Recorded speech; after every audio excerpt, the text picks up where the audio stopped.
Hi everyone, in front of me I've got Tecno Pova 6 Pro and let me share with you how to change video resolution on this device. So let's start with opening the camera app, and currently we are in the standard photo mode, so let's switch to the video one first of all. And as you can see, after switching to the video, we've got those options changed. Let's simply tap on the option in the right upper corner. Let's tap on it.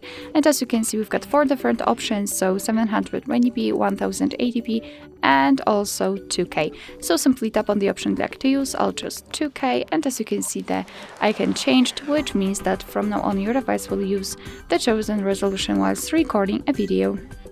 Alright, so that will be all. Thank you so much for watching. I hope that this video was helpful, and if it was, please hit the subscribe button and leave the thumbs up.